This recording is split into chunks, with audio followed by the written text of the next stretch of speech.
कई दशकों से देश की आन बान व शान को बढ़ाती चली आ रहे हैं। आज़ादी के पश्चात 15 जनवरी सन 1949 को ब्रिटिश सेनापति ने भारतीय सेना की कमान एक भारतीय के हाथों सौंपी। तब से आज तक यह भारतीय सेना प्रत्येक भारतीय को गौरव का एहसास दिलाती आई है और आगे भी दिलाती रहेगी।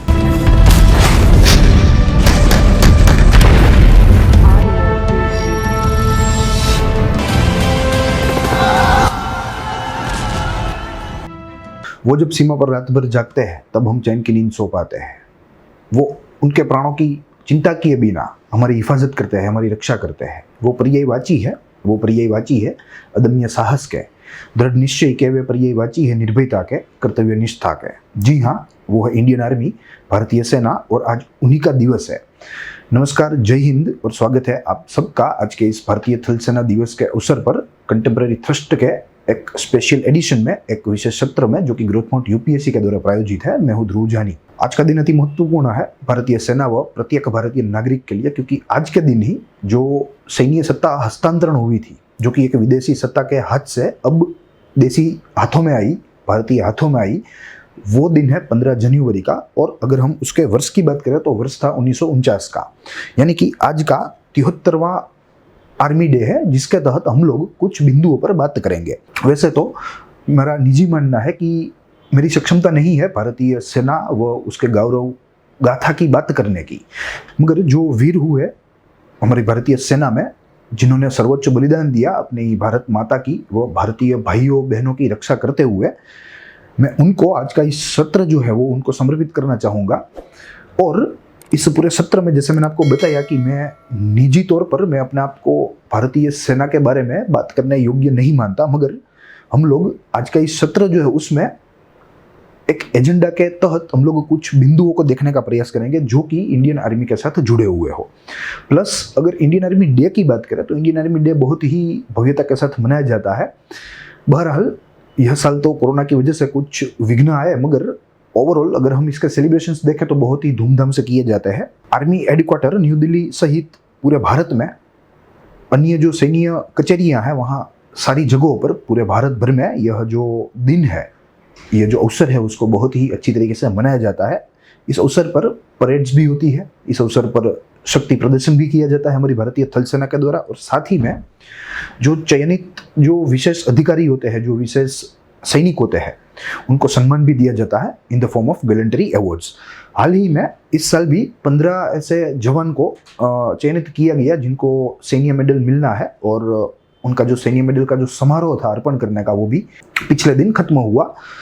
उसका भी यहाँ हम लोग थोड़ा जो है जिक्र करेंगे। साथ ही में जैसे मैंने आपको बताया कि जो हमारे वीर हुए, जो देश की सेवा करते करते वीर गति को प्राप्त हुए, जिन्होंने सर्वोच्च बलिदान दिया, तो उनके बारे में भी बात करेंगे। जैसे हमने बात की कि हम लोग यह पूरा का पूरा जो आज का सत्र है वो एक एजेंडा के तहत देखने का प्रयास करेंगे। तो आज का एजेंडा भी हमने यहाँ आपके सामने तैयार कर रखा है, और as you can see on the cover, हम लोग पहले कवर देख लेंगे, फिर बाद में हमारा आज के एजेंडा की तरफ आगे बढ़ेंगे। देखिए, अमर जवान यह एक प्रतीक है, सर्वोच्च बलिदानी का प्रतीक है, सुप्रीम सेक्रीफाइस।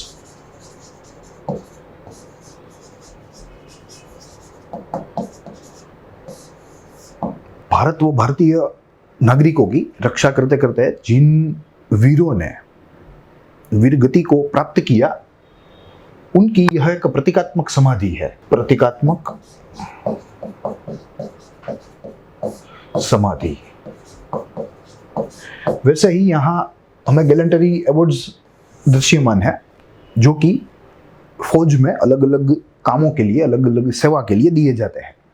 अगर आपका परफॉर्मेंस बेहतर रहा तो आपको भी यह मिल सकता है। कुछ इनमें से सिविलियंस को भी इनायत किए जाते हैं, मगर कुछ जो है वे मात्र सैन्य बलों के लिए ही आरक्षित रखे गए हैं। तो बात करेंगे, यह 73वां आर्मी डे है, जिसको हम लोग 2-4 बिंदुओं के तहत समझने का प्रयास करेंगे। और जैसे मैंने आपको बताया कि यह जो आर्मी डे है और उसका जो सेलिब्रेशन है वो इंडिया वाइड होता है, एवरी ईयर होता है। अलग अलग सैन्यों के मुख्यालयों में यह जो अवसर है वो धूमधाम से मनाया जाता है। ठीक है, तो अगर आज के इस एजेंडा की बात करें तो हम लोग यह 4 बिंदु में आज के इस सत्र में जो है बात करेंगे। पहला बिंदु रहेगा बैकग्राउंड, यानी कि 15 जनवरी क्यों आर्मी डे मनाया जाता है? ये बहुत ही महत्वपूर्ण बात है, क्योंकि इंडियन आर्मी की दरअसल जो एस्टेब्लिशमेंट है वो तो 1 अप्रैल को हुई थी, 01 April, and it was 125 years ago. फिर भी क्यों 15 जनवरी को आर्मी डे मनाया जाता है? क्योंकि सामान्य तौर पर जब एस्टेब्लिशमेंट होती है तब से वो दिन मनाने की शुरुआत होती है, मगर यहाँ में विरोधाभास दिख रहा है, तो हम लोग यह बैकग्राउंड को देखने का प्रयास करेंगे। बाद में जो गैलेंटरी मेडल्स है उनका भी एक ब्रीफ लुक लेंगे कि there are how many type of first of all gallantry medals and what are they about, तो उसके बारे में भी देखने का प्रयास करेंगे। साथ ही में हमारी जो आर्मी है इनका स्ट्रक्चर देखेंगे जो बहुत ही कॉम्प्लेक्स माना जाता है। हालांकि थोड़ा है भी कॉम्प्लेक्स, मगर अगर हम इसे अच्छी तरीके से पढ़े तो वो बहुत ही सिंपल ऑर्गेनाइजेशन स्ट्रक्चर जो है वो हमें दिखाई देता है इसमें, तो उसकी भी ब्रीफली बात करेंगे। और साथ में जो हमारे मूल्य है भारतीय सेना के, the values which they are following, ठीक है, और बहुत ही अच्छी तरीके से फॉलो कर रहे हैं, तो उसके बारे में भी हम लोग यहाँ बात करेंगे। और कैसे भारतीय सेना जो है वो अन्य सेनाओं से भिन्न है अपने स्वभाव से, उसकी भी बात करेंगे। आमतौर पर सेनाओं का स्वभाव जो है वो भारतीय सेना जैसा नहीं होता। सेना का स्वभाव जो है वो आप कह लीजिए एक एग्रेसिव होता है, जो पॉलिटिकल एस्टेब्लिशमेंट है उसके साथ विरोधाभास होता है। मगर यहाँ भारत के संदर्भ में हमारे पॉलिटिकल एस्टेब्लिशमेंट में प्लस इंडियन आर्मी के बीच में बहुत ही हार्मोनियस रिलेशन है, ठीक है। तो वो हार्मोनियस रिलेशन क्यों है उसको भी देखने का प्रयास करेंगे, और इसका क्या फायदा है वो भी देखने का प्रयास करेंगे। तो this will be the agenda of our today's this special session which is dedicated to the 73rd army day. देखेंगे सबसे प्रथम बैकग्राउंड की बात करें अगर, तो देखिए जब विदेशी हाथों में से देसी हाथों में सत्ता का हस्तांतरण हुआ, यानी कि when the transmission of military power from foreign hands to the indigenous hands happened, तब हमें हमारे दिमाग में एक ही नाम आता है, और वो है फील्ड मार्शल KM करियप्पा का। Field marshal KM Cariappa.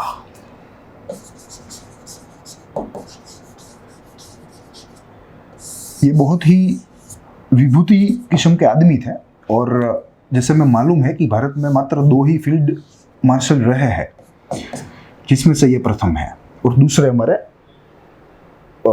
Sam Manekshaw, ठीक है। तो ये प्रथम कमांडर इन चीफ रहे, प्रथम भारतीय। तो जब सैन्य सत्ता का हस्तांतरण किया गया तो जो ब्रिटिश सेनाध्यक्ष था उन्होंने जो पूरी सत्ता की जो धुरी थी, जो कमान थी, वो KM करियप्पा के हाथों में दे दी, and KM Cariappa became first Indian CNC after probably 2 centuries। क्योंकि जब तक ब्रिटिशर्स थे उनकी हाजिरी थी, तो अब तक जो सेना की जो कमान थी वो उन लोगों के हाथ में थी, मगर अब उन लोगों को जाना है, तो इसीलिए 15 जनवरी 1949 को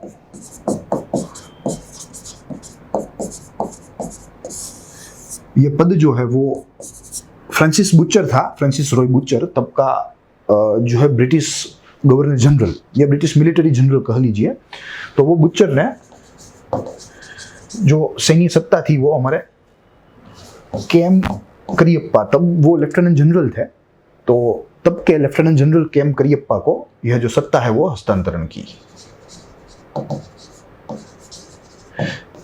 KM करियप्पा बहुत ही, जैसे मैंने आपको बताया कि यह एक विभूति है अपने आप में, और बहुत ही अच्छे काबिल सैन्य अफसर थे, उसमें तो हमें कोई शंका नहीं है। अगर हम इसके पर्सनल लाइफ देखें प्लस इनकी जो प्रोफेशनल लाइफ देखें तो हमें कई सारे ऐसे पहलू मिलेंगे।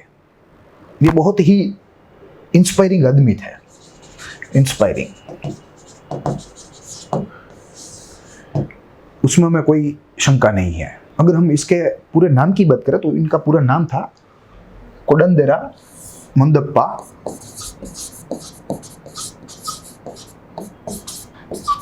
Mandapa, Cariappa. He was born in Karnataka, and it was a British India in Karnataka, specifically in Kurg province. Kurg province. His father was revenue officer in the British government. और ये महानुभाव भी सर्वप्रथम ब्रिटिश आर्मी में ज्वाइन हुए और बाद में उनको इंडियन आर्मी का कमांडर इन चीफ यानी कि सबसे जो ऊंचा पद है वो उनको इनायत किया गया. और यहाँ स्पेशल बात ये थी, जैसे मैंने आपको बताया, that it was the first time that foreign power handed over their military power to our indigenous hands.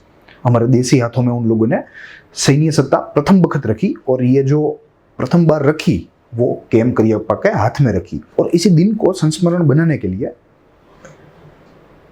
Army day के तौर पर इसे मनाया जाता है और हम भी इसे गरिमा पूर्वक इसे मनाते हैं.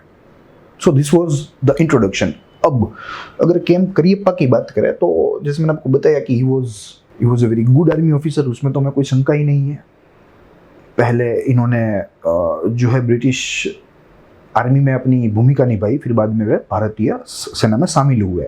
इन्होंने वर्ल्ड वॉर सेकंड में भी बहुत ही सक्रिय भूमिका निभाई थी. वर्ल्ड वॉर फर्स्ट के समय पर ये महानुभाव मिलिट्री ट्रेनिंग अंडरगो कर रहे थे बिटवीन द ईयर 1914 टू 1918. मगर बाद में जब सेकंड वर्ल्ड वॉर आया यानी कि 1939 to the period of 1945 he was actively participated. इन्होंने सन 1947 की जो भारत पाकिस्तान की जो लड़ाई थी पार्टीशन के पश्चात की, उसमें भी बहुत ही सक्रिय भूमिका निभाई, बहुत ही महत्वपूर्ण भूमिका निभाई. और he was leading western front which was most influenced by the war. हमें मालूम है कि हमारा जो वेस्टर्न फ्रंट है वो पाकिस्तान के बेहद करीब है. तो ऐसी हॉस्टाइल सिचुएशंस में भी हमारा जो करियप्पा है उन्होंने बहुत ही जो है अहम भूमिका निभाई and it was actually a winning role.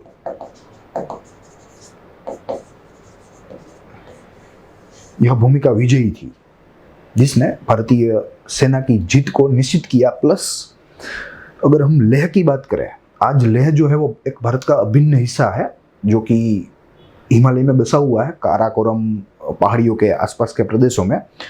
और अगर के.एम. करियप्पा ने अपनी सूझबूझ से तब जब युद्ध चल रहा था इन्होंने कुछ निर्णय लिए थे अपनी सूझबूझ से, अगर वे निर्णय नहीं लिए होते तो आज लेह जो है वो भारत का भाग नहीं होता. तो ये भी हमें यहाँ नोट करना है.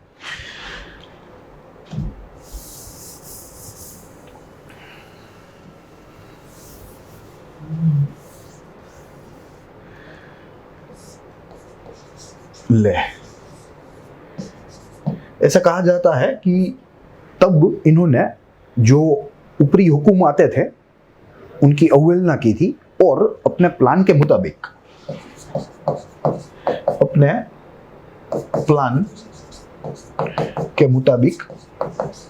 कदम उठाए थे.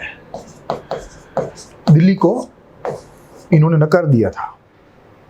और अगर मैं तो यहां तक आपको कह सकता हूं कि अगर दिल्ली की योजना मानी गई होती तो शायद लेह जो है वो आज हमारे पास नहीं होता, क्योंकि यह महानुभाव ने लेह के साथ साथ द्रास, वो कारगिल पर भी हमारा प्रभुत्व सुनिश्चित किया.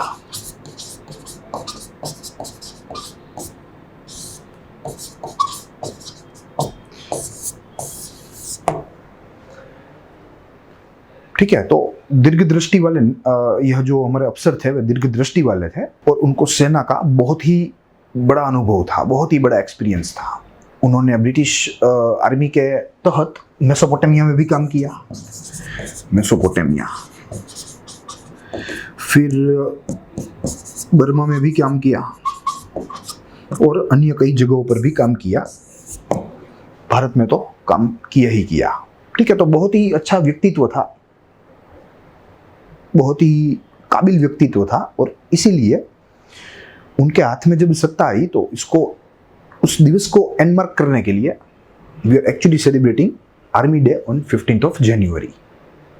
14th of January is being celebrated as a Veterans Day. ये भी मैं भूलना नहीं चाहिए, वेटरन्स, जो अनुभवी, जो सैन्य अफसर अब वृद्ध हो गए हैं, सेवानिवृत्त हो गए हैं, ठीक है, तो उन लोगों को याद करने के लिए, उन लोगों को एक, आप कह लीजिए, एक सलाम करने के लिए ये वेटरन्स डे मनाया जाता है, which is being celebrated on the day of 14th January, and on the very next day of Veteran Day, Indian Army Day is being celebrated India-wide since 1947. Cariappa साहब को, फील्ड मार्शल करियप्पा को keeper भी कहा जाता था, ये इनका दूसरा नाम था। हालांकि इसके पीछे जो एक बात भी जुड़ी हुई है, एक कोई अंग्रेज अफसर की पत्नी थी जिनको करियप्पा का नाम लेने में बहुत ही दिक्कत आती थी, तो उन्होंने हमारे फील्ड मार्शल को कीपर बोलना शुरू कर दिया, तो वहाँ से उनकी जो एक पहचान है वो कीपर के जो है तौर पर होने लगी। इन्होंने अपनी जो सेवा है इसकी शुरुआत कर्नल से करी थी, ठीक है, कर्नल से वे ब्रिगेडियर बने, ब्रिगेडियर से बाद में वे जीओसी बने, जीओसी से वे बाद में लेफ्टिनेंट जनरल बने, और लेफ्टिनेंट जनरल में से इनको जो है commander in chief Indian army बना दिया गया, यानी कि भारत का सरसेना अध्यक्ष, या आप कह लीजिए सरसेनापति। And he was first to be the CNC, यानी कि commander in chief, who is Indian. Plus अगर इनकी पर्सनल कुछ बात देखें तो यह करियप्पा को भारतीय भाषाओं बोलने में बहुत ही दिक्कत होती थी, क्योंकि यह महानुभाव का जो शिक्षण है वो पहले से अंग्रेजी में हुआ था। हालांकि ये सोचते भी अंग्रेजी में ही थे, ठीक है, तो बहुत ही अंग्रेजी भाषा को प्यार करते थे और इंग्लिश के ऊपर इनका बहुत ही प्रभुत्व था। ऑन द कॉन्ट्रेरी, भारतीय भाषाओं के ऊपर इनका प्रभुत्व बहुत ही कमजोर था, और कई सारे कुछ विवाद भी सामने आए हैं कि इनकी हिंदी की वजह से कुछ विवाद भी हुए हो, मगर यहाँ हमें उसे जो है उसका जिक्र नहीं करना।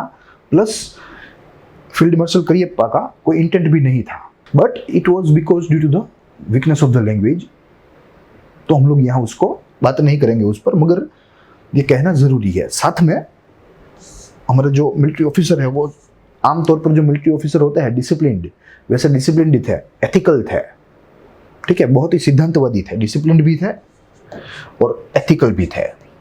डिसिप्लिन की अगर बात करूँ तो मैंने इनकी एक जीवनी पढ़ी है, बायोग्राफी, उनमें दिया गया है कि एक बार डिसिप्लिन के मामले में सर ने अपने ब्रदर इन लॉ को भी कह दिया, ठीक है, अपने ब्रदर इन लॉ के साथ एक डिनर ऑर्गेनाइज किया था। उनका ब्रदर इन लॉ भी आर्मी में ही था, आर्मी ऑफिसर था, तो वो मात्र और मात्र डिनर में मात्र और मात्र कमीज पहन कर आया। वे करियप्पा के डिनर ड्रेस कोड से अनजान थे, उनको मालूम ही नहीं था, तो वे एक जो है शर्ट पहन कर चले गए ऐसे ही। तो उन्होंने अपना कोट पहनाया और अपनी बेटी को बोला कि भाई अपने पति को समझाओ कि डिनर में ड्रेस कोड होता है और मिलिट्री ऑफिसर को वो ड्रेस कोड जो होता है उसका पालन करना चाहिए।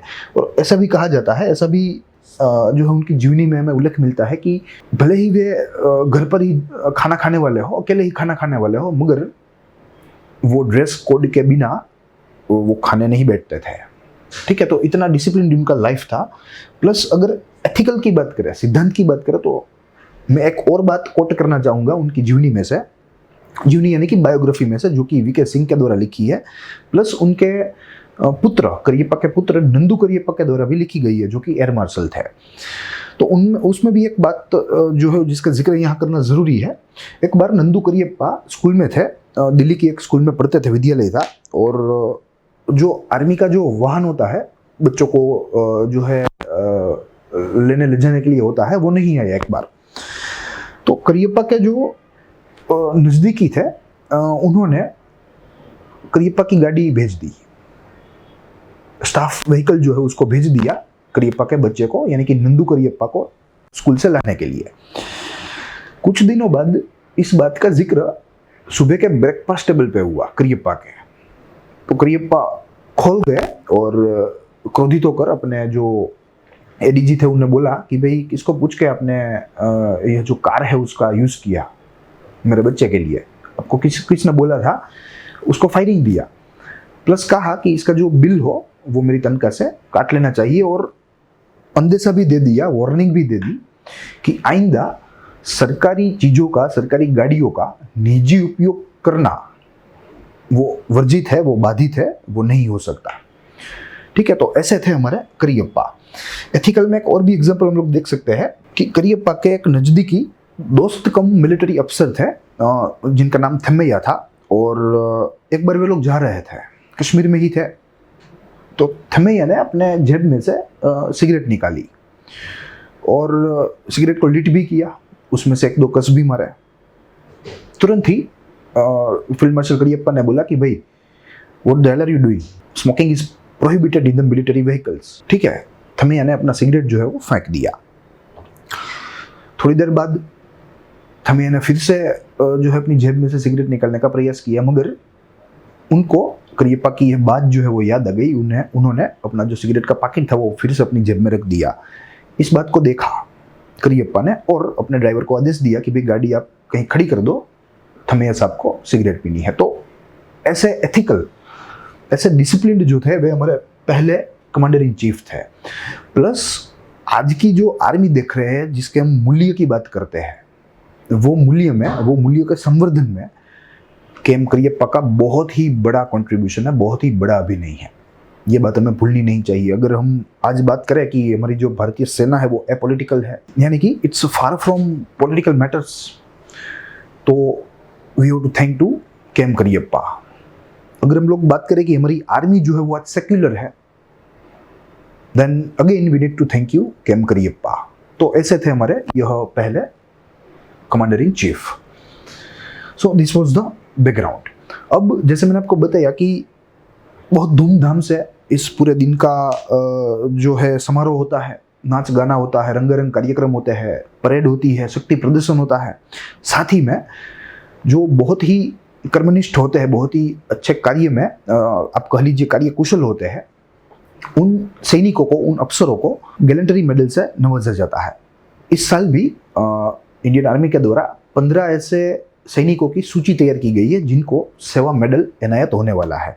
जो सूची आपके सामने है, जिसके तहत इन सारे जवानों को, इन सारे निर्भय वीर जवानों को सेना मेडल इनायत होने वाले हैं अपने जो है बहादुरी के लिए, अपने कर्तव्य निष्ठा के लिए। जिसमें से हम लोग एक एक नाम को बोलकर आगे बढ़ेंगे, ताकि इनमें से जो वीरगति को प्राप्त हुए हैं उन्हें श्रद्धांजलि भी मिल जाए, और जो जीवित है उनको हम लोग अभिवादन भी कर दें। सबसे प्रथम major Ketan Sharma, he was martyred, यानी कि वे शहीद हुए 16 जून 2019 को एनकाउंटर के दौरान। टेररिस्ट के साथ एक एनकाउंटर ऑपरेशन चल रहा था जम्मू एंड कश्मीर में, उसी के तहत। उसके बाद 23 नवंबर 2019 को नायब सूबेदार त्वेसांग गिलियाशन अटेंड मैट्रिडोम, यानी कि वे भी वीरगति को प्राप्त हुए, और उन्होंने एक अपने कलीग जवान की जान बचाई थी जब एवेलेंच हो गया था, जब जो है पर्वत ध्वस्त हो गया था सियाचिन ग्लेशियर में, तब की बात है। मगर वे अपनी जान धो बैठे और वीरगति को प्राप्त हुए। उसके बाद नायक संदीप सिंह, जो कि एक ऑपरेशन के दौरान सर्च एंड कोडन ऑपरेशन हो रहा था, उस दौरान वे वीरगति को प्राप्त हुए। साथ ही में उन्होंने 2 आतंकवादियों को भी मार गिराया। उसके बाद सिपोई रामबीर, वे भी वीरगति को प्राप्त हुए 1 अगस्त 2019 को। ये भी एक कोडन एंड सर्च ऑपरेशन में ही, टेररिस्ट के सामने लड़ने में ही वे वीरगति को प्राप्त हुए। साथ ही में ग्रेनेडियर हरिभाकर, जो वीरगति को प्राप्त हुए मार्च 23, 2019 को at the line of control after causing damage to the enemy, यानी कि दुश्मनों को नुकसान करते हुए जो है ये जो वीर थे हमारे, वे वीरगति को प्राप्त हुए। उन्होंने सर्वोच्च बलिदान पूरे भारत को दिया। उसके बाद मेजर गुटी बालाजी निरंजन, जिनको सेना मेडल दिया, जो हेलीकॉप्टर चालक है, और उन्होंने एक रेस्क्यू ऑपरेशन में बहुत ही अच्छी तरीके से, बहुत ही कार्य कौशलता दिखाते हुए, कार्य दक्षता दिखाते हुए उन्होंने रेस्क्यू ऑपरेशन सक्सेसफुल किया था, तो उसी के तहत उनको मिलने वाला है। After that major Krunal Thakare, एक सीमाई फॉरवर्ड एरिया में टेररिस्ट को मार गिराने के लिए उनको यह मेडल जो है वो इनायत किया जाएगा। फिर मेजर अचित गोस्वामी, उनको भी टेररिस्ट को मारने के लिए अगस्त 2019 में उन्होंने टेररिस्टों को मारा था जम्मू एंड कश्मीर में, तो उसके लिए उनको सेवा मेडल इनायत होगा। उसके बाद major Sachin Andotra will be awarded a medal for killing 2 terrorist in Jammu and Kashmir. 2 आतंकवादियों को मार गिराने के लिए मेजर संचित अंदुत्रा को सेना मेडल इनायत किया जाएगा। एलओसी पर एक आतंकवादी को मार गिराने के लिए मेजर अमन सिंह को भी सेना मेडल इनायत किया जाएगा। उसके साथ कैप्टन अभिषेक कटोच और सूबेदार के लालडिंग लियाना, उन लोगों को भी सेना मेडल इनायत किया जाएगा। उन्होंने एलओसी पर जो आतंकवादी थे, सीमा पार प्रेरित आतंकवाद था या आतंकवादी थे, उन लोगों को मार गिराया है। और उसके बाद नाइक सुरेंद्र सिंह पाल राउतेला, उन्होंने भी एक टेररिस्ट को एलिमिनेट किया, जिसके तहत उनको एक सेना मेडल दिया जाएगा। और सिपाही राजपाल, जिन्होंने अपने कलीग की जान बचाई जो दुश्मन के बेहद करीब था, तो इसी जो है निर्भय कार्य के लिए उन लोगों को भी सेना मेडल इनायत किया जाएगा। So this was the whole list, the list of the names of soldiers which are scheduled for Sena medals, out of which some of them are unfortunately posthumous, यानी कि मरणोपरांत आप कह लीजिए। जिनमें पोस्थुमस आपको दिखाई दिया होगा वे सब वीरगति को प्राप्त हुए थे, और जिनमें जो पोस्थुमस नहीं है वे आज भी जो है देश की सेवा में, सेना की सेवा में कायम है। ठीक है, ये बात हुई सेना मेडल की। अगर हम लोग गैलेंटरी मेडल्स को देखें तो गैलेंटरी मेडल्स को हम लोग 3 भागों में विभाजित कर सकते हैं। गैलेंटरी मेडल्स को हम लोग 3 भागों में विभाजित कर सकते हैं, जिसमें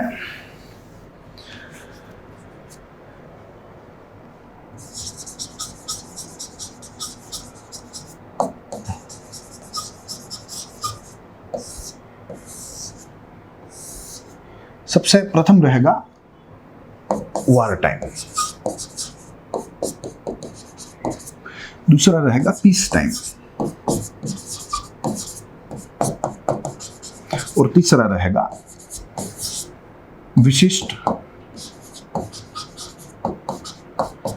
सेना मेडल, या आप कह लीजिए सेवा मेडल।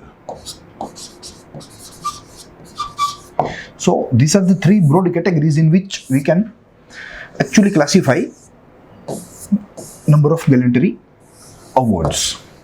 ठीक है, अब नाम से ही हमें मालूम हो जाएगा कि कौन जो है वो कितना महत्वपूर्ण है। ये युद्ध समय का है तो बट ऑब्वियस है, युद्ध समय में की गई कार्य दक्षता जो है वही महत्वपूर्ण होती है इन कंपैरिजन टू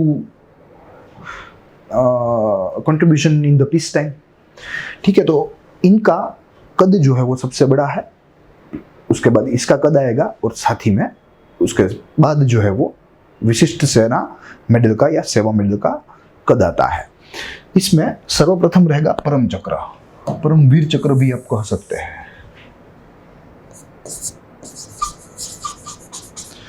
परमवीर चक्र, फिर महावीर चक्र,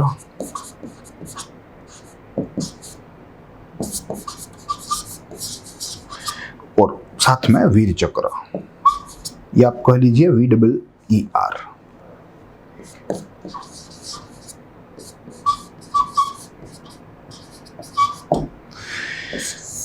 ठीक है, तो ये 3 महत्वपूर्ण है। उसमें भी परमवीर चक्र जो है, परम यानी कि अल्टीमेट, ये सबसे बड़ा है, सबसे बड़ा, इसमें कोई शंका नहीं है।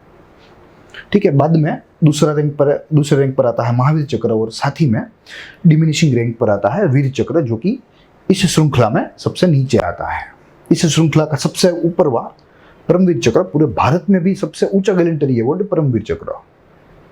सबसे गैलेंटरी अवार्ड की बात करो सबसे ऊंचा, मगर अलग दृष्टि से देखा तो सबसे ऊंचा भारत में भारत रत्न होगा, मगर यहाँ हम लोग गैलेंटरी अवार्ड्स की बात कर रहे हैं, जो कि सैन्य के साथ जुड़ा हुआ है, कुछ सेवाओं के साथ जुड़ा हुआ है। तो इसके तहत परमवीर चक्र विल बी द फर्स्ट, जो कि एक हाईएस्ट रैंक है। फिर this is the second rank and this is the third rank, this will be the first. ऐसे ही पीस टाइम में अगर देखें तो सर्वप्रथम रहेगा अशोक चक्र, अशोक चक्र, फिर रहेगा कीर्ति चक्र, और बाद में आएगा शौर्य चक्र। देखिए मुख्य रूप से ये तीनों जो है, ये वार समय के ये तीनों मात्र और मात्र सैन्य को ही मिल सकते हैं, सैन्य जवानों को या कोई व्यक्ति ऐसा जो सैन्य के साथ जुड़ा हुआ हो, यानी कि सिविलियंस को ये नॉर्मल सर्कमस्टेंसेस में मिलते नहीं है। मगर यहाँ ये तीन जो है वे सैन्य व सामान्य लोगों दोनों को मिल सकते हैं, military and civilians. Military personnel ने कोई अपना अभिनय अच्छा किया हो, अपना योगदान अच्छा दिया हो तो उसको भी मिल सकता है, प्लस कोई अगर सिविलियन ने अच्छा योगदान दिया हो तो उसको भी मिल सकता है, जिसमें हम लोग न्यूक्लियर साइंटिस्ट की बात कर सकते हैं, जिसमें हम लोग अच्छे काबिल आईपीएस अफसर्स की बात कर सकते हैं, जिसमें से एक अफसर है हमारे सामने जिसका नाम है अजीत डोभाल, जो कि हमारे श्री अजीत डोभाल जो कि हमारे करंट नेशनल सिक्योरिटी एडवाइजर है, वे कीर्ति चक्र से सम्मानित है और प्रोबेबली ये प्रथम पुलिस वाले हैं जिनको कीर्ति चक्र एनायत किया गया हो। Generally it is allotted to the military personnel only. ठीक है, तो ये इनके बीच में भिन्नता है। प्लस 1967 तक इस कीर्ति चक्र को अशोक चक्र क्लास 2 कहा जाता। इसके लिए कीर्ति चक्र जो है वो नाम नहीं था, मगर इसको अशोक चक्र क्लास 2 कहा जाता। और वैसे ही शौर्य चक्र के लिए 1961 के प्रायर कोई नाम नहीं था, and it was known to be as Ashok Chakra class 3। ठीक है, तो this was the nomenclature before the year of 1967, but after the year of 1967 कई सारे फेरफार आए जिसके तहत इनका नाम जो है वो चेंज कर दिया गया। ठीक है, तो ये बात रही हमारी गैलेंट्री मेडल्स की। अब यहाँ विशिष्ट सेवा मेडल है, जिसमें सेना मेडल, दूसरा रहेगा नौसेना मेडल और तीसरा रहेगा वायुसेना मेडल, जो कि कोई ऐसे कारनामे को, कोई ऐसी करतूत को बढ़ावा देने के लिए है जो कि पूरी आर्मी के मोरल को बूस्ट करे, पूरी आर्मी की महत्वाकांक्षा को बूस्ट करे। ठीक है, यहाँ जिस काम के लिए यहाँ जो मेडल्स एनायत होंगे वो काम थोड़े छोटे होंगे, एक टेररिस्ट वाले, दो टेररिस्ट वाले, टेररिस्ट के ग्रुप वाले होंगे, मगर इनसे जो सेना को बूस्ट मिलता है, सेना के कार्य को जो सफलताएं मिलती है उन दुर्गम पहाड़ियों में, ऐसे विषम क्षेत्रों में, तो यहाँ से इन लोगों को बूस्ट मिलता है। और उसी को बढ़ावा देने के लिए, वही जवानों का मोरल बूस्ट करने के लिए, वही कंपनियों का, रेजिमेंट्स का, प्लाटून्स का, बटालियंस का बूस्ट करने के लिए मोरल, ये मेडल जो है वो एनायत किए जाते हैं या दिए जाते हैं। ठीक है, तो ये बात रही गैलेंट्री मेडल्स की। अब आगे हमें स्ट्रक्चर देखना है हमारी आर्मी का।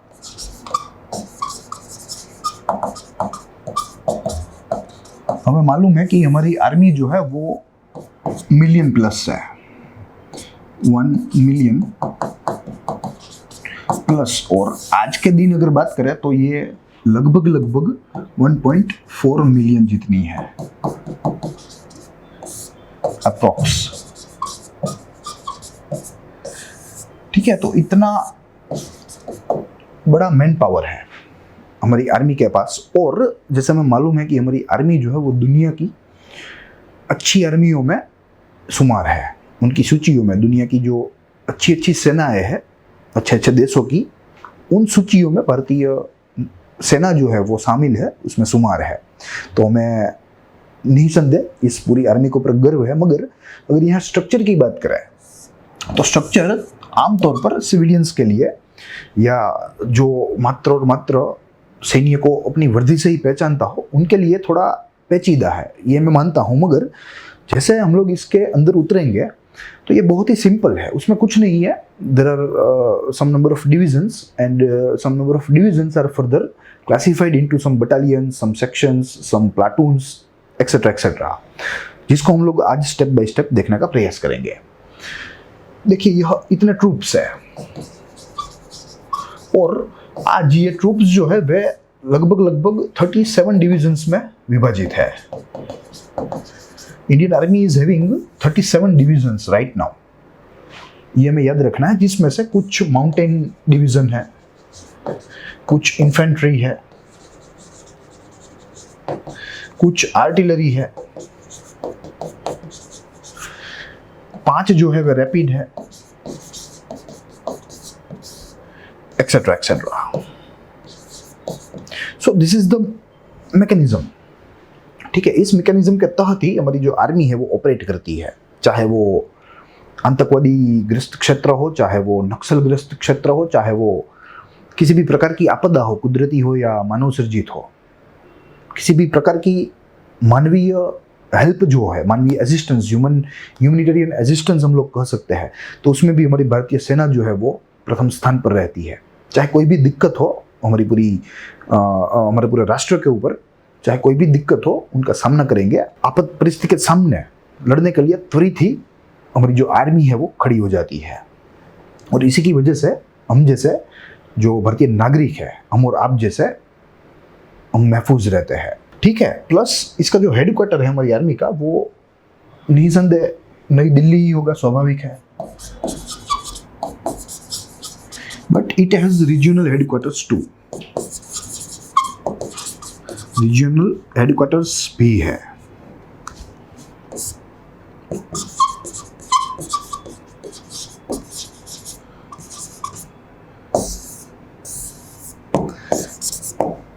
अब यहाँ टेक्निकली अगर हमें स्ट्रक्चर समझना है तो आपके सामने स्क्रीन के ऊपर एक चार्ट आएगा, जिसके तहत हम लोग यह पूरा जो ऑर्गेनाइजेशन है, स्ट्रक्चरल ऑर्गेनाइजेशन, उसको देखने का प्रयास करेंगे। So as you can see, structure of army headquarters, chief of army staff rank general 4 star. ठीक है, हमारे जो करियप्पा थे वे 5 स्टार थे, और आज का जो हमारा चीफ ऑफ आर्मी स्टाफ होता है, जो कि मेजर जनरल बिपिन रावत है, वे 4 स्टार रैंक के अफसर होंगे। फिर उसमें से भी 2 विभाजन रहेंगे, एक ट्रेनिंग का विभाजन रहेगा, जिसको हम लोग आखिरी में देखेंगे। सर्वप्रथम हम लोग मेन डिवीजन जो है उसको देखने का प्रयास करेंगे, जिसके तहत भारत के 6 ऑपरेशनल कमांड्स है, which are commanded by GOC, यानी कि जनरल ऑफिसर इन कमांड। उसका जो रैंक होता है वो होता है लेफ्टिनेंट जनरल का। प्लस उसके बाद कॉर्प्स है, इस कॉर्प्स में कई सारी शाखाएं आती है, इसमें इंजीनियर्स कोर्स भी आता है या अन्य कोई सारी शाखाएं भी आती है, यानी कि जो कॉम्बैट ट्रूप्स है उनके अलावा जो उनका जो सप्लीमेंट्री एलिमेंट है, सप्लीमेंट्री जो स्टाफ है, वो इस कॉर्प्स के तहत आता है। ठीक है, वो भी commanded bye general commanding officer, corps commander, rank will be lieutenant general and he will be A 3 star officer. फिर उसके बाद डिवीजन आता है, डिवीजन को हेड करते हैं जनरल कमांडिंग इन ऑफिसर, और डिवीजन की जो क्षमता होती है वो आमतौर पर 15,000 कॉम्बैट ट्रूप्स की होती है। 15,000 ये बहुत ही महत्वपूर्ण बातें हैं जो हम लोग यहाँ आज बोल रहे हैं। प्लस उसमें 8,000 एलिमेंट्री या आप कह लीजिए सप्लीमेंट्री एलिमेंट्स होते हैं, यानी कि 15 जो है वह लड़ाकू होते हैं, 15,000, और उनको मददरूप होने के लिए उनका खाना पीना, राशन वगैरह इत्यादि, आप कह लीजिए नॉन वॉरशियस थिंग्स जो होती है उनको पूरा करने के लिए यह स्टाफ होता है, जो कि 8,000 का होता है। तो total will be 23,000 in 1 division. फिर उसके बाद ब्रिगेड आती है। ब्रिगेड में it is headed by brigadier first of all. After that अगर स्ट्रेंथ की बात की जाए तो around 3,000 combat troops with supplementary elements, 3,000, जिसमें कुछ बिन लड़ाकू होते हैं, ज़्यादातर लड़ाकू होते हैं। तो 3,000 की एक ब्रिगेड हुई, जिसका संचालन नियंत्रण जो है वो ब्रिगेडियर के द्वारा होगा।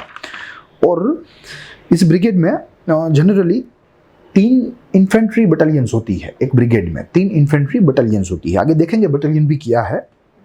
और आज भारत में इसके तहत कुल 37 ब्रिगेड्स है, कुल 37 और 38 ब्रिगेड्स हम लोग रख रहे हैं, जिसमें कुछ इंडिपेंडेंट आर्मर्ड ब्रिगेड भी है, प्लस जो है पैराशूटर्स भी होते हैं इसमें स्नाइपर ब्रिगेड भी होती है। ये सब यहाँ इंक्लूड होते हैं इस ब्रिगेड में। उसके बाद आएगी बटालियन, जिसको हेड करेंगे कर्नल। और बटालियन की जो क्षमता है वो 900 के आसपास की क्षमता होगी, 900 का सैन्य बल होगा या 900 का बल होगा, 900 combat personnel and they will be combat. वो 900 के 900 लड़ाकू होंगे। ठीक है, बाद में अगर देखें बटालियन या रेजिमेंट के बाद में, तो हम लोग राइफल कंपनी भी देख सकते हैं। राइफल कंपनी भी एक प्रकार की जो है ऑर्गेनाइजेशन ही है जिसको मेजर और कैप्टन हैंडल करता है, और इसमें लगभग 120 से 130 सोल्जर्स रहते हैं in each company. After that it will be followed by platoon which will be headed by captain और लेफ्टिनेंट और सूबेदार। It will be decided on the availability of commissioned officers या जूनियर कमीशन्ड ऑफिसर्स कह लीजिए। और platoon जो है वो कंपनी और सेक्शन के बीच का एक स्तर है। ठीक है, प्लाटून के ऊपर अगर जाए आप तो कंपनी आ जाएगी, और प्लाटून से फिर थोड़ा नीचे उतरे तो सेक्शन आ जाएगा, जो कि पूरी भारतीय सेना का सबसे छोटा एलिमेंट रहेगा।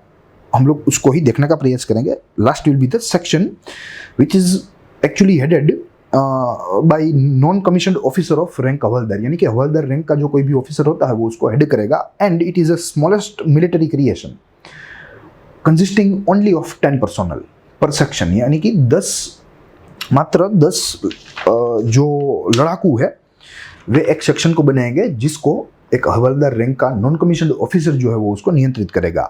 तो ये रही मुख्य डिवीजन की बात। अगर हम लोग आर्मी ट्रेनिंग कमांड में देखें तो it will be commanded bye general officers in charge. Army commander lieutenant general rank के होंगे और 3 स्टार ऑफिसर होंगे।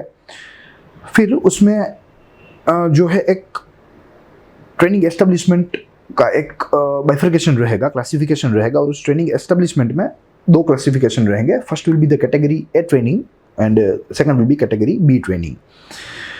ठीक है, तो ये पूरा का पूरा हमारे आर्मी का स्ट्रक्चर है, और इसी के तहत हम हमारे ऐसे झगड़ाखोर पड़ोसियों से लड़ते आए हैं।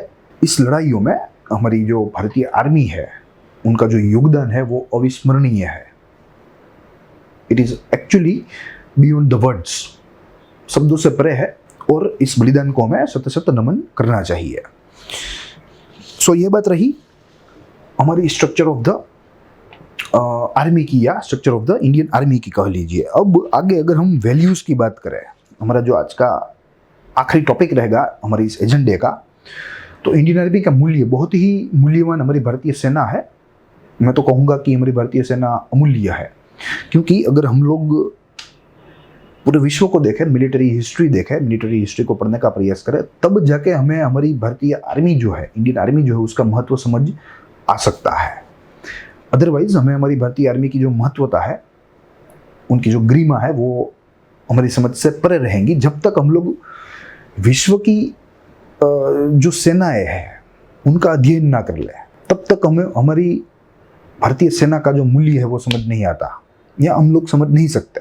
जब हम लोग पाकिस्तान की मिलिट्री देखें, जब हम लोग चाइना की मिलिट्री देखें, जब हम लोग साउथ अमेरिका में या अमेरिका में उनकी मिलिट्री देखें, ठीक है, और या आप कह लीजिए उन सैनियों के द्वारा किए गए जो है तख्ता पलट देखे, जिसे मिलिट्री कूप कहा जाता है, तब तक हम भारतीय सेना को समझ नहीं पाएंगे, उसकी महत्वता, उसकी जो अमूल्यता है उसको समझ नहीं पाएंगे। ठीक है, एक बार भी right from the ancient history till date एक बार भी भारत की भूमि के ऊपर मिलिट्री कूप नहीं हुआ है। सेना ने कभी भी जो पूरे देश की जो सत्ता है वो अपने हाथ में नहीं ली है, कभी भी नहीं ली है। ठीक है, अगर हम हमारे बगल में देखें, पाकिस्तान 1947 से ही बना है। हालांकि भारत तो उससे पहले का था, मगर कह सकते हैं कि भारत नाम का अस्तित्व जो है वो 1947 से आया, और पाकिस्तान का भी आया। पाकिस्तान तो पूरा देश ही 1947 में बना। तब से लेकर आज दिन तक एक भी वहाँ की संवैधानिक रूप से प्रजा के द्वारा निर्वाचित हुई सरकार जो है वो एक भी बार अपना कार्यकाल पूर्ण नहीं कर पाई। हालांकि सैन्य के अलावा कई सारे रीजंस है, मगर यहाँ सैन्य की वजह से अपना टेन्योर पूरा नहीं करना, या सरकार अपना टेन्योर पूरा नहीं कर सकती, ये भी बहुत ही बड़ी वजह है। यहाँ 6 या 7 बार मिलिट्री कूप हो चुके हैं पाकिस्तान में, right after the 4 years of its formation, यानी कि इन द ईयर ऑफ 1951 वहाँ कोशिशें शुरू हो गई थी पाकिस्तानी सेना के द्वारा। 53 में उन लोगों ने एग्जीक्यूट किया, 58 में उन लोगों ने फिर से एग्जीक्यूट किया, and it was this time it was executed successfully in the year 1958।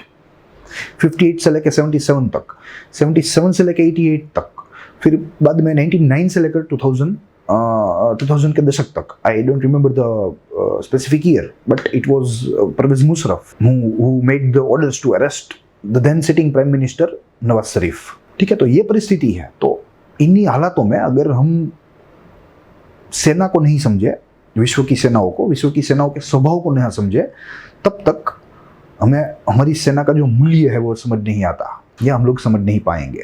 तो हमारी सेना को समझने के लिए हमारा जो होराइजन है, हमारा जो कैनवास है, उसे हमें बड़ा करना होगा और विश्व की सेनाओं को समझना होगा, जानना होगा, उनका अभ्यास करना होगा। तब हम लोग यहाँ हमारी सेना जो है उसको अच्छी तरीके से समझ पाएंगे।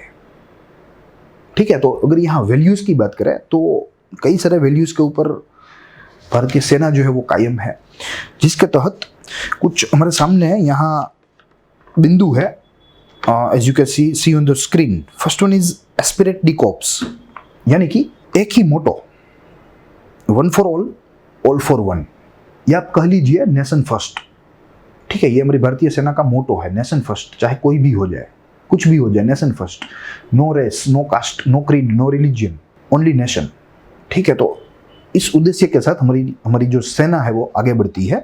Plus spirit of selfless sacrifice, यानी कि 3N, they follow the principle of 3N which are नाम, नमक और निशान। नाम यानी कि name, honour of unit, army और नेशन। भारत के लिए भारतीय सेना, उनका एक डिवीजन, उनका एक यूनिट, उसका गौरव होता है हमारे वीरों को। प्लस नमक, लॉयल्टी टू नेशन, अपने देश के साथ वफादारी। प्लस निशान, यानी कि इंसिग्निया और flag of his unit, regiment, army और नेशन, जिनके प्रति जवान जो है वो सदैव जो है समर्पित रहता है। ठीक है, तो ये 3N के मोटो को आगे लेकर हमारी जो सेना है वो कार्य कर रही है, बहुत ही उम्दा कार्य कर रही है। उसके बाद वेलोर, वीरता, निर्भयता, they are fearless, they are fierce. उसके बाद नॉन डिस्क्रिमिनेशन, जैसे मैंने आपको बताया, सबसे परे है इन लोगों के लिए देश जो है, देशवासी जो है वह सबसे परे है। बाकी की जो सब भेद है, बाकी के जो सब भेद, वो सब साइड में है भारतीय सेना के लिए। उसके बाद fairness and honesty, honesty and fair play, वफादारी भी है और एक प्रकार की आप कह लीजिए एक फेयर प्लेनेस भी है हमारे भारत। हमने किसी के ऊपर भी, इतिहास में से हम लोग शोध सकते हैं, किसी के ऊपर भी हमने प्रथम वार नहीं किया, किसी का विस्तार बचाने की बात नहीं कही, चाहे हम कितने भी सक्षम हो। हमारे आसपास तो कितने छोटे देश है, हम जब चाहे उनके ऊपर हमला कर सकते हैं। ये पाकिस्तान है छोटा, अफगानिस्तान है, ऊपर नेपाल है, तिब्बत है, बर्मा है, ठीक है, म्यांमार है, आई एम सॉरी, भूटान है, म्यांमार है, श्रीलंका है, नीचे थोड़े दूर जाए तो मालदीव्स है। तो यहाँ सब जगहों पर पहुंचने के लिए, सब जगहों पर हमारा प्रभुत्व कायम करने के लिए हमारी सेना जो है वो सक्षम है, कितने वर्षों से है। मगर उस दिशा में हमारी सेना जो है वो एक कदम भी नहीं रखेगी, क्योंकि वे उनके मूल्य में नहीं है, उनके स्वभाव में नहीं है।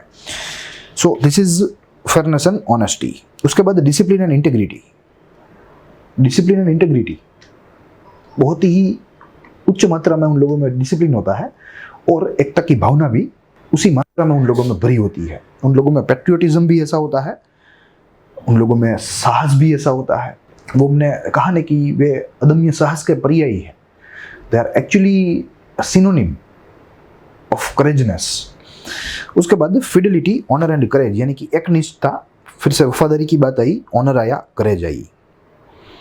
डेथ टू डिसऑनर, इज्जत, ये लोग कायरता के ऊपर मृत्यु को पसंद करेंगे। अगर कोई इनको कायर बोले तो ये सुनने की वजह ये मरना पसंद करेंगे, ये मृत्यु को अपने गला लगा लेंगे। तो ये है भारतीय सेना और ये इनके मूल्य है। ठीक है, और जैसे मैंने आपको बताया कि नेशन फर्स्ट इनका जो क्रीडो है, they actually follow the credo of nation first.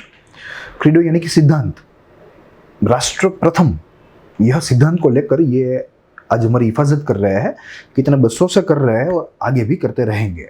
और इसी कुछ मूल्यों में से अगर मैं आपको 2-3 मूल्य दिखाऊं तो इसमें से सबसे प्रथम नॉन डिस्क्रिमिनेशन का, दूसरा फेयरनेस एंड ऑनेस्टी का, उसके बाद डिसिप्लिन एंड इंटेग्रिटी का, and fidelity, honour and courage, और साथ ही में स्पिरिट ऑफ सेल्फलेस सेक्रीफाइस। तो ये सारे जो मूल्य है इनका संवर्धन करने में हमारे जो प्रथम सीन सीट है केम करियप्पा, उनका भरपूर योगदान है। उन्हीं की वजह से आज की जो सेना है जो आज हम लोग देख रहे हैं वो बन पाई है। It is he who contributed heavily to the making of Indian army, to maintain it a political organization, to maintain it a secular organization. He played well. So this was all for now today. हमने थोड़ी कोशिश की, थोड़े प्रयत्न किए कि भारतीय सेना और उनसे जुड़े कुछ पहलुओं को यहाँ हम लोग आपके सामने रख सके। प्लस जैसे मैंने आपको बताया कि यह जो आज का हमारा जो उपाख्यान है वो उन वीरों को जो है अर्पण है जो कि हमारी रक्षा करते करते वे वीर गति को प्राप्त हुए, जिन्होंने सर्वोच्च बलिदान प्राप्त किया। I hope you enjoyed the lecture. हम लोग मिलेंगे अगले कंटेम्प्रेरी थ्रस्ट के उपाख्यान में, अगले विषय के साथ, अगले अभ्यास के साथ। तब तक के लिए देखते रहिए ग्रोथ माउंट यूपीएससी। स्वस्थ रहिए, खुश रहिए।